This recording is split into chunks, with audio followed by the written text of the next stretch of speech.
This is a realm of your glory. Shalom, peuple This de Dieu. is a realm of Je your bénis grace. le Seigneur pour cette occasion qui nous donne encore une fois d'être devant de vous. Et je vous salue dans le nom de notre Seigneur Jésus-Christ. Mais avant d'entrer dans notre parole, je vous demanderai que nous prions ensemble.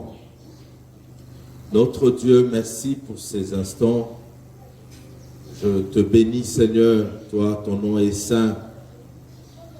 Je viens recommander entre tes mains ces instants. Seigneur, pendant que nous parlerons, nous nous apprêtons à parler de ta part, dispose toutes choses, dispose toute personne pour que ta vie se répande et que ta gloire s'éclate au travers de cette parole. Je bénis toute oreille qui m'écoute maintenant et que toute la gloire te revienne. Je chasse loin de ce moment, loin de ta parole, tout esprit impur qui vienne pour troubler, pour s'aimer la zizanie, pour bloquer les oreilles, pour distraire, au nom de Jésus. Et je marche sur toute puissance impure. Je déclare leur action échouée, dans le nom de Jésus. Car toi l'honneur, la louange et la gloire. Merci Saint-Esprit, au nom de Jésus. Amen. Merci, peuple de Dieu. Vous qui m'écoutez, je vous redis ma joie, je vous exprime de nouveau ma joie de me retrouver encore dans votre présence en ce lieu. C'est pour parler de la part du Seigneur. Aujourd'hui, nous parlerons autour d'un thème qui est le suivant. Si tu es vrai avec Dieu, ils ne pourront rien contre toi, mais ils tomberont au-devant de toi. Ils tomberont tous. Là, je m'en irai aujourd'hui dans le livre d'Esther. C'est là où j'ai puisé cette pensée. Nous lirons un texte dans Esther 6 au verset 13. La Bible nous dit ce qui suit. Aman raconta à Zeresh, sa femme, et à tous ses amis, tout ce qui lui était arrivé. Et ses sages et Zeresh, sa femme, lui dirent, si Mardoché, devant lequel tu as commencé de tomber, est de la race des Juifs, tu ne pourras rien contre lui, mais tu tomberas devant lui. Bien-aimé, aujourd'hui, je m'adresse à une personne, à toi qui passes par des moments très difficiles. Tu es sujet de plusieurs attaques, combats, tant spirituels que physiques. J'ai une bonne nouvelle à t'annoncer. Cette bonne nouvelle est la suivante. La première des choses, je te poserai la question de savoir, es-tu chrétien? Si oui, gloire à Dieu.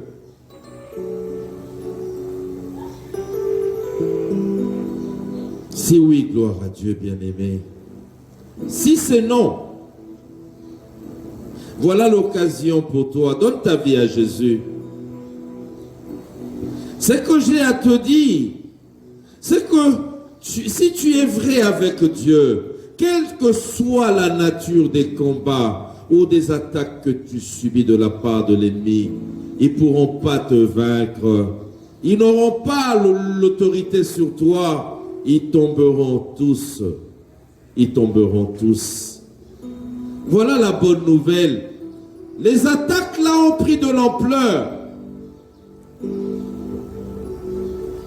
Oui, ça te vient de partout. Mais ils ne pourront pas te vaincre. Ils ne pourront pas te vaincre. Sois seulement attentif à la parole d'aujourd'hui. Et le Seigneur va te parler. Ils tomberont tous. Ne les crains pas. Ils aiguisent leurs armes. Ils aiguisent leur langue pour t'attaquer. Mais celui qui est de ton côté est plus fort que eux. Quel que soit leur nombre, Jésus est tout puissant.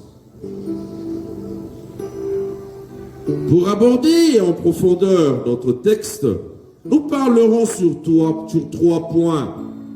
Dans cette histoire de Mardochée, nous verrons dans le livre d'Esther, c'est un petit livre, tu peux le lire tout entier.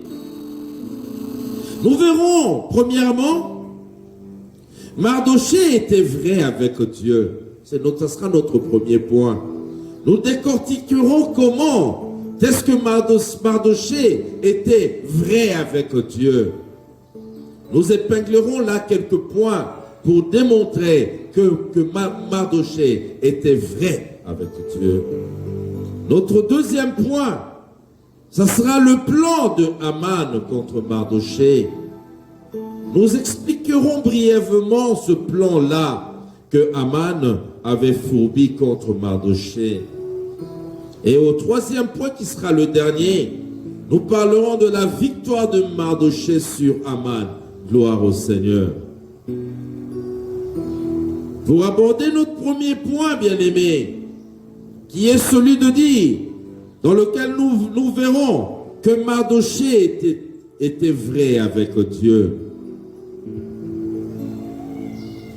Premièrement, nous disons que Mardochée était vrai avec Dieu.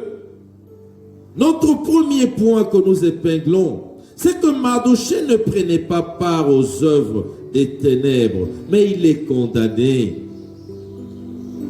Bien-aimé, dans le texte, dans le livre d'Esther, dans Esther 2, au chapitre 20, au verset 21 et 22, nous voyons qu'il y avait un plan que deux eunuques qui siégeaient dans le palais royal avaient concocté contre le roi. Ce plan-là, au verset 21 du chapitre 2e du livre d'Esther, quand ce plan-là est arrivé aux oreilles de Mardochée, la Bible nous dit, Mardochée eut connaissance de la chose et en informa la reine. Mardochée ne prenait pas part aux œuvres infructueuses des ténèbres, mais il est condamné, bien-aimé. Le premier élément, si tu veux être vrai avec Dieu, il ne faut pas prendre part aux œuvres infructueuses du monde des ténèbres. Il ne faudra pas être en complot avec les bandits, avec les meurtriers, avec les cupides, avec les impudiques. Il faut dénoncer le mal.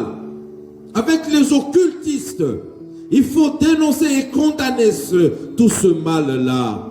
Ainsi, tu seras vrai avec Dieu. Mardochée ne prenait pas part à ces œuvres. Il n'avait pas pris part à cela. Dans Éphésiens 5 au verset, Éphésiens 5, chapitre 5 au verset 11, il nous est dit ceci: et ne prenez point part aux œuvres infructueuses des ténèbres, mais plutôt condamnez-les. Lorsque Mardochée avait appris que deux eunuques conspiraient contre le roi pour le tuer, il ne garda pas cela en secret, il le dénonça.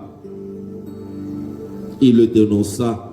Un chrétien ne doit pas cacher des mauvaises choses qu'il connaît ou qu'il pratique. Il doit les dénoncer. C'est comme ça qu'on devient vrai avec Dieu. Il n'y a pas mille autres procédures. Voilà le premier point qui avait fait que Mardochée soit vrai avec Dieu et qui avait attiré la grâce du Seigneur dans sa vie, qui lui avait donné la victoire. Vous savez ce que tu vis aujourd'hui, bien-aimé, Dieu est juste. Si tu ne le mérites pas, il va te délivrer. Il va te rétablir. Mais si tu le mérites, c'est le salaire de ce que tu avais sémé. C'est le salaire.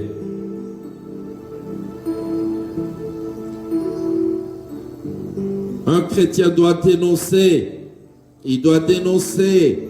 Il doit mettre à nu et à découvert ce que les hommes veulent cacher pour nuire, pour le but de nuire. Deuxième point, dans le point de Mardochée, où nous démontrons qu'il était vrai avec Dieu. Deuxième élément, c'est que Mardochée n'avait pas fléchi genou devant Aman. Vous savez, fléchir genou est symbole d'adoration, et Mardochée, se sachant juif, ne pouvait en aucun cas le faire devant un homme. Mardochée avait refusé. Lorsque Aman avait été élevé par le roi, Mardochée le respectait. Mais il ne pouvait pas fléchir genou. Il ne pouvait pas l'adorer. Mardochée était juif, de la race de juifs, une race excellente. Il ne pouvait pas fléchir genou devant un homme. Souvent ceux qui le font pour un intérêt, peut-être pour une promotion, peut-être pour l'argent, peut-être pour une relation. Ils se mettent à chanter devant les hommes, à chanter les hommes, à élever les hommes au-delà de X niveau. Nous avons vu ça ici en Afrique. Nous le voyons peut-être encore jusqu'aujourd'hui sous d'autres cieux. Des hommes qui adorent les hommes. Ils le font pour un intérêt. Mardochée était ferme et c'était le secret de sa victoire sur Aman. Il s'était distingué pendant que tous les autres s'étaient mis dans un même sac. Plusieurs chrétiens fléchissent genoux aujourd'hui devant des hommes.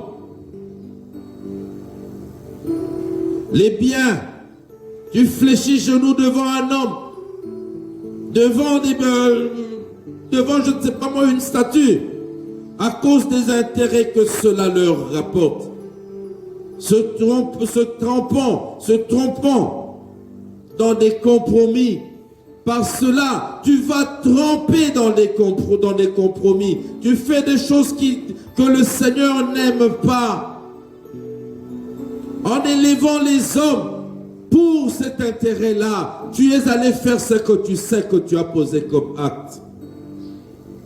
Pour garder un poste, pour garder une fonction, pour recevoir une promotion. Qu'est-ce que tu as fait, peuple de Dieu? Es-tu vrai avec Dieu?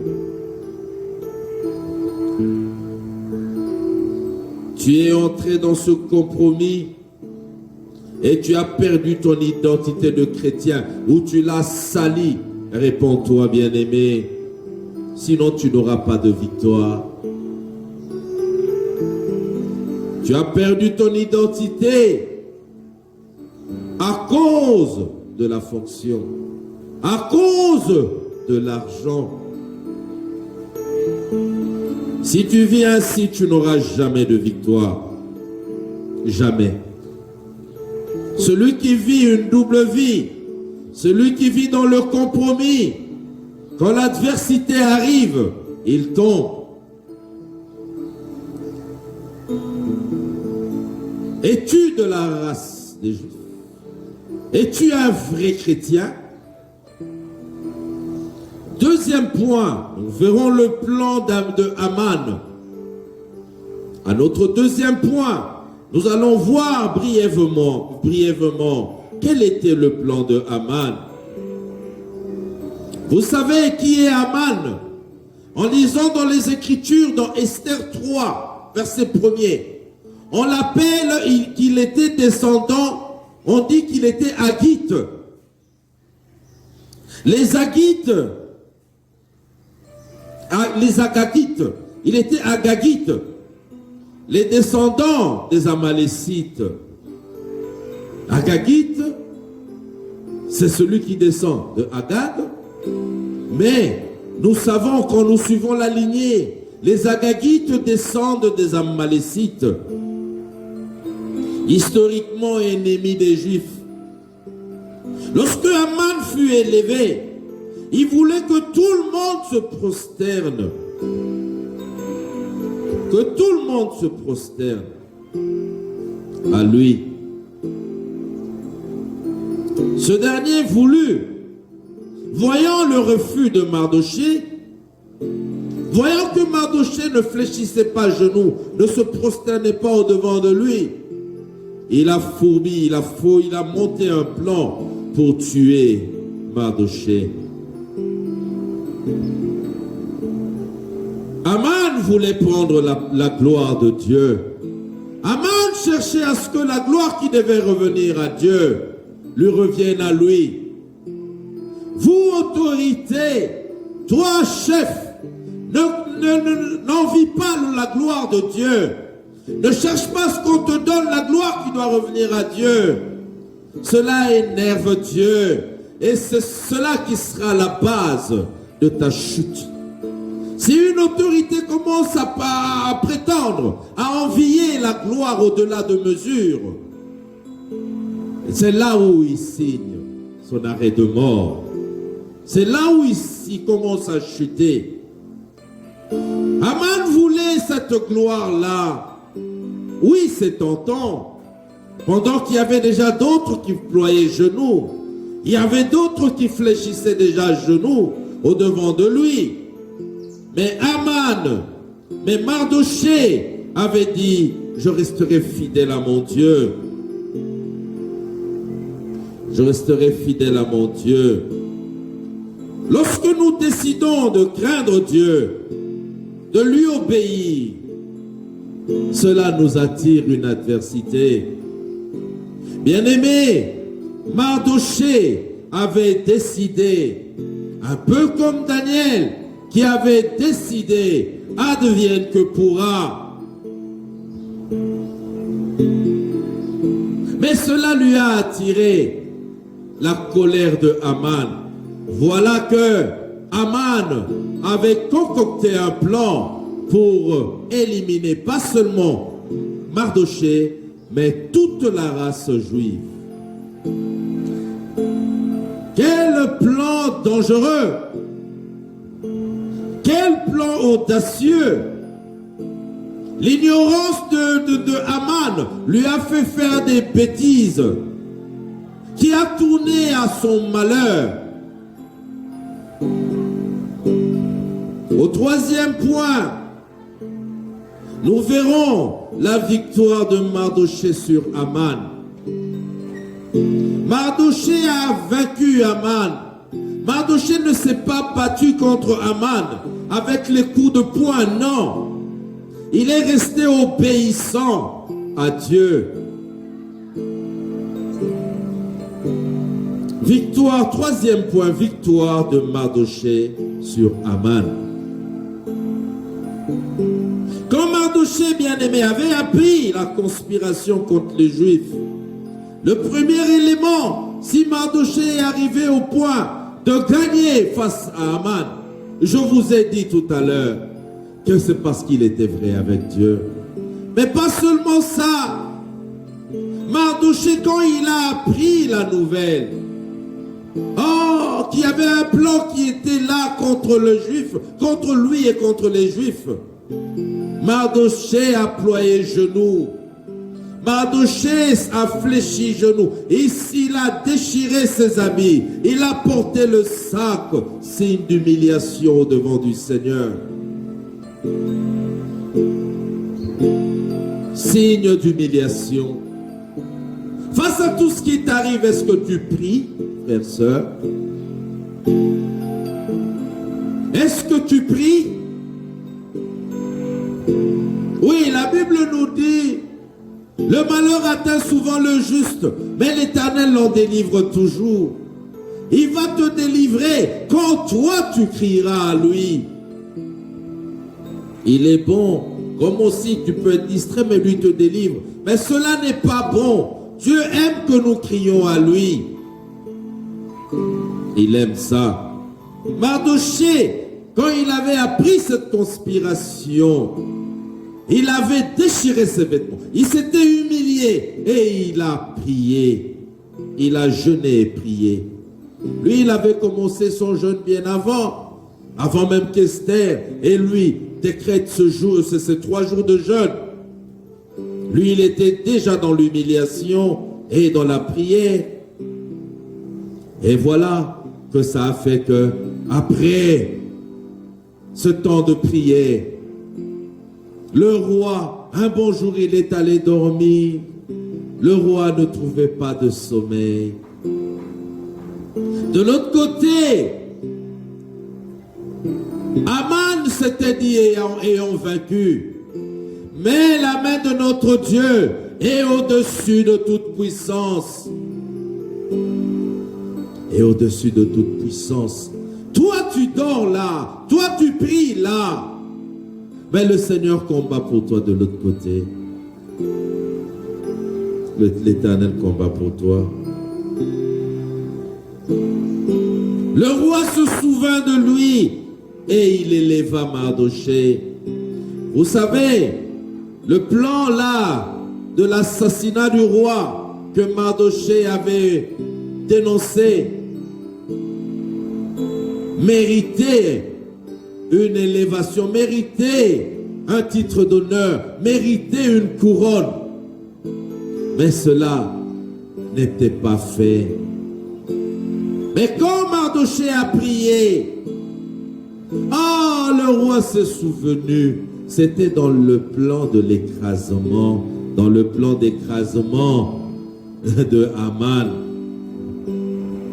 Le roi s'est souvenu qu'il fallait que l'on fasse, que l'on donne un titre d'honneur à celui-là qui avait dénoncé ce mal. Voilà comment, quand le roi s'est souvenu, on a élevé Mardochée et on a laissé tomber Aman. Aman n'a pas pu vaincre Mardochée. Mais après cet échec, Aman s'en va vers ses conseillers de toujours, les sages que lui appelle sages.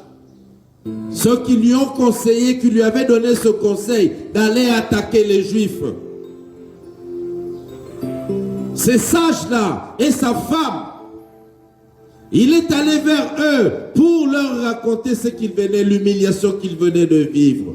Frères, sœurs, ceux-là lui ont dit, si Mardochée, que face à qui tu viens de tomber là, et de la race juive, sache que tu n'auras jamais de victoire sur lui.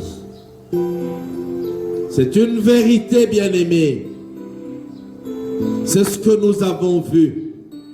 Pour conclure, frères et sœurs, Mardochée était vrai avec Dieu. C'est ce qui lui a donné la victoire sur les plans mauvais de Aman.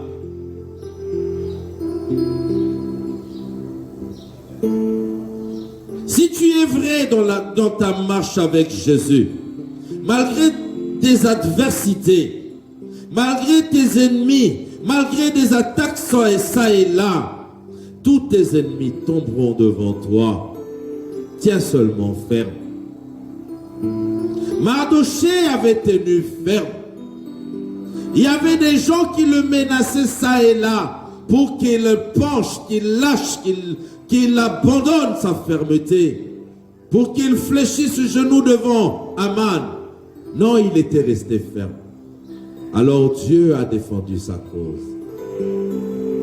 Bien-aimé, j'aimerais que toi qui n'es pas encore en relation avec le Seigneur, tu le fasses. Parce que regarde comment tu tombes au-devant de tes ennemis. Là, cela n'est pas le lot d'un enfant de Dieu. J'aimerais te dire, toi qui étais chrétien, qui vivais dans la foi, mais qui a fléchi, j'aimerais te dire que tu peux revenir dans les bras du Seigneur par la repentance. Par la repentance. Car dans Job 22, verset 23, la Bible nous dit, tu seras rétabli si tu reviens au Tout-Puissant, si tu éloignes l'iniquité de ta tente.